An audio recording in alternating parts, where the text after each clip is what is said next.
All right. This is Esther Tanes with A Journey of an Entrepreneur, and we're talking about leadership in season 2, People First. And I wanted to share with you guys a little bit of Jack Welch, which is my favorite author and CEO of GE. I love his bluntness. I love the way he delivers his messages and how he's very raw and very truthful in the way he delivers his messages. So I'm going to talk about a little bit of what I was watching him and some of his points of views and how I've had to deal with those same things as well. And I had to learn from those similar experiences. And I have to say that I'm changing some of my strategies now in hiring because I feel that it is correct to talk about what is the end goal of the organization, what's the mission, right? And the mission is, where's the organization going? That new employee, if he or she is going to be vested in the organization, they need to at least know, right? What is the goal of the organization? Where is it going? What's the vision? What are the behaviors that are expected from them? And talk about how we started, right? How did your organization start? Why did it start? Get that person engaged to make sure that that candidate is involved. And they might end up saying, you know what, this is not really for me. This is not the organization I want to work with. And it's good to know right up front. So he says, choose what type of culture you're going to have in your organization. We've talked about this multiple times, right? And so he says, what is the culture you're going to choose? Are you going to choose growing people? Is that going to be your type of your culture? Or are you going to have, it's all about growth? Or is it a collaborative culture in your organization? What is the style? How are you going to have your team work? Are they going to be collaborative? Is everyone on their own? Are you focused in monitoring and developing those people? Choose the style. And he says that this is important because then when you do your measurements on your possible candidates or even your staff that you might have now, it is essential to know what is the culture, what is the message that your organization is giving to your staff. So he says that there's 2 ways to evaluate your candidates or employees. He says there's values and numbers. You know, at the end of the day, we are a business that needs to pay bills, right? We need to pay overhead, payroll, taxes. Oh my God, taxes. And all kinds of stuff that needs to be paid for when you're running an organization. So numbers are important, right? You cannot just go by values and say, oh, but she's so nice. She's so nice. She's been with us 30 years. How can we get rid of her? Well, she didn't evolve with time. She's not delivering what you wanted to do. So he says, here are the 5 areas that it gets kind of challenging, right? The first one is easy because the first one, that manager or that employee not only has the values of the organization, but they deliver numbers. So it's an easy one. When they get their reviews or that person sticks by the behavior and represents the organization in a way that's honorable and has core values, and they deliver on numbers every single month. And then it gets a little tricky with the manager who does not have the behavior and does not have the numbers, but you might have some emotional connection to that person and you want to develop them more, right?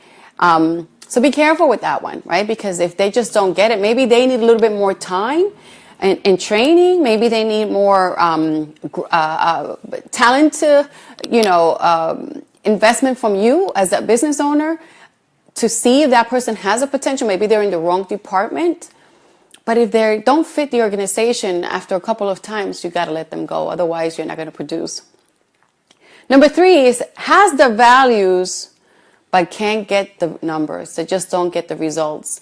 And I have to say, I've had that. I've had that employee who's so good. I mean, they are responsible. They're loyal. They do their job, but they just can't deliver. And at the end of the day, it's a business. And so what do you do with that? What is your processes in place to let someone go when they just don't fit? They fit in a certain way, but they don't fit with the numbers. Do you invest more time? Do you give them tools? What is it that you can do for that person? And then I love the way Jack Welch talks. He says, the jerk. The jerk that delivers all the numbers but does not have the values. And you know what you have to be careful with? It's because that guy or that girl who doesn't have the values of the organization but delivers on the numbers every single month, and you promote that person, you're saying that the organization doesn't care about values, but they just care about numbers. And then everyone that's watching in your team, as soon as they see that person getting all the recognition and all the promotions, you deflate the rest of the team, because the rest of the team is saying, so they don't care that this guy will step over whoever. This person has no core values. When I got interviewed, it was a big deal to have values. And over here, this person doesn't meet the core values just because they have numbers. So be careful who you promote. And so that's why Jack Welch says, make sure that you do your reviews on 2 areas: the values, the behaviors, also the results. Make sure they have the numbers. And if they don't have the numbers, then you might have to do training or something like that, or maybe put them in a different department where they might fit better. So the other question that Jack Welch was asked was, how do you keep a CEO involved, right? Now your organization is big. You have a lot of employees. You're pumping numbers. As a CEO, you're driven, you're creating more opportunities. You're so far ahead. And how do you stay connected with the team? How do you keep that relationship strong? And he says that most important relationship in your organization is your HR. Your HR is crucial. They have to be side by side with their CEO, because HR really is in charge of making sure that not only the team is it's the right team, right? Because he says that the right team wins. So not only in making sure the assessments of these people that are coming into your organization, but also they also know the stories of the team. And so working by your HR person who knows everyone can also build those bridges by creating activities where the CEO is with their team and their staff. So he also says another mistake that is made when hiring is the fact that they don't use data. And we talked about that in our last video, the importance of using evaluations and making sure that you are definitely looking at the data. Yes, there has to be a personal and emotional connection, right? And you have to have your emotional intelligence, as Jeanette would say, to assess and make final decisions. But the reality is that you also have to make sure, how did this person test? Did they do well? Do they fit the organization? Do they have the right talents? All of those things. And so having the end in mind, knowing where the organization is going, what style, are you going to be collaborative? Are you going to be everybody's on its own? What is the style of your organization? What is the culture? Based on those 2 things, you then make a decision and then evaluate. Evaluate constantly. He talks about that you should take the list of all your employees and put them in ranks. So the 20% being the most productive, the ones that match the philosophy of the organization, that has the behaviors and the values of the organization. That's the ones that are ready to help someone else so that they can also learn. The leaders of your organization, that's the top 20%. Your 70% is the everyday person that gets the work done. They might not be leaders, but they are able to get that job done, and they deliver on their jobs constantly. And he says there's always 10% that needs to be removed. The gossiper, the one that causes chaos, and the one that's always, talking behind everybody's back against the leaders. It's very important that you get rid of the person that is toxic for your organization, as hard as it may be. And sometimes it happens for those that are closest to you. The ones that you do not expect are those that sometimes in your organization are the ones that badmouth you, that talk, that create division in your organization. But you have to get rid of it because it's toxic and it won't let your organization grow. Now, he also says that there's an exception. That loudmouth, that big gossiper, but if he's willing to say it in front of everybody and question things, and it's okay. Because that person is not looking to toxic, but is looking to improve. So use your discernment when it comes to that. He talks about in another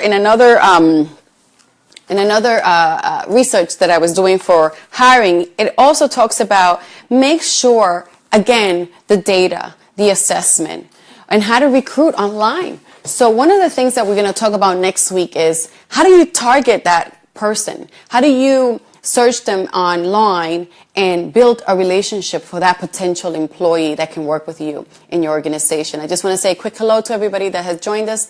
And also deciding whether you want those different groups, the baby boomers, General Xers, and the millennials, deciding what's going to be the combination in your organization and understanding how to work with them.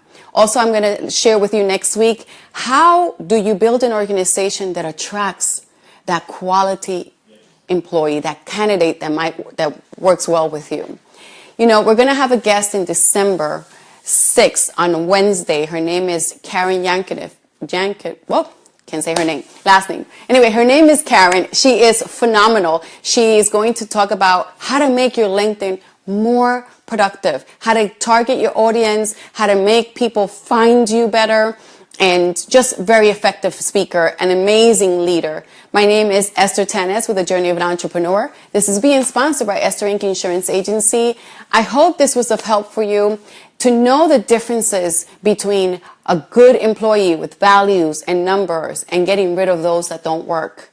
How to assess is the important thing by using data and also emotional intelligence. Again, have a fantastic day. We'll see you next week.